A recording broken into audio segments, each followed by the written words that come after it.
Welcome to Eye on Business. I'm your host, María Alejandra Vega. This evening, we are discussing the business buzz phrase reverse innovation, or the process of taking a product or service from an emerging market to develop it in a developed market with our panel of experts, Victor Zahrai, CSO of Nokia, Calisse Vaquier, Maggie Product Manager from Nestlé, and Théo Versailles, CFO of Procter & Gamble.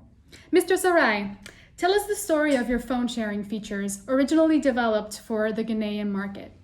So thank you for inviting us. So first of all, for us at Nokia, we firmly believe that reverse innovation is an opportunity not only for us, but also for our customers. With reverse innovation, we have access to new disruptive ideas because of the different needs coming from the emerging markets. In Ghana, we learn how people use and share a phone, and from this, we worked on new features for our customers. Therefore, we integrated what we observed in Ghana in our newest products for developed countries. Another good example, it's a dust and moisture-proof, highly durable phone that had a great success in emerging markets, and then it inspired us for a similar version for developed markets. So the needs of the Ghanaian market population led to this new idea, which you wouldn't have had if you only had concentrated on, say, the European market. Precisely. Super interesting. But there are more advantages to reverse innovation than just being inspired by the struggles of the local population, right? Mr. Vaquier, can you describe your experience adapting Maggi noodles popular in Pakistan and India? Thank you for inviting us today. Implementing this product was quite challenging. We needed to test it, as you said, in India and Pakistan. It then appeared to be very successful. This success in emerging countries has brought us two major advantages.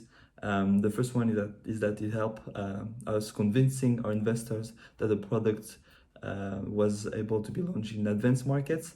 Indeed, disrupting innovation can be scary for investors. As we tested the product in another market, getting funds from them was not an issue anymore. Then we could develop to Australia and New Zealand. The second positive point is that the product is already being implemented in a booming market. The potential is therefore exponential, and the turnover can only increase in such a context. So reverse innovation was a double strategy for Nestlé to test the new product in order to convince investors that it would work in Australia and at the same time establish your brand in a huge booming market such as India. Exactly. Testing new products in these emerging markets must also be quite cheaper compared to testing in the United States, for example. What is your opinion on this subject, Mr. Versailles? Indeed, what we liked at Procter & Gamble in the reverse innovation system is that there's less cost. It allowed our company to test this VIX product in a smaller, less expensive market such as Mexico, and then perfect the product before entering into more challenging markets in developed economies. It would have been restraining us to test it in developed countries first because of the potential money loss if this innovation doesn't work. So reverse innovation was the key. And Mexico was the perfect country for VIX products because of their ancestral home remedy. Thank you. That's a fascinating story.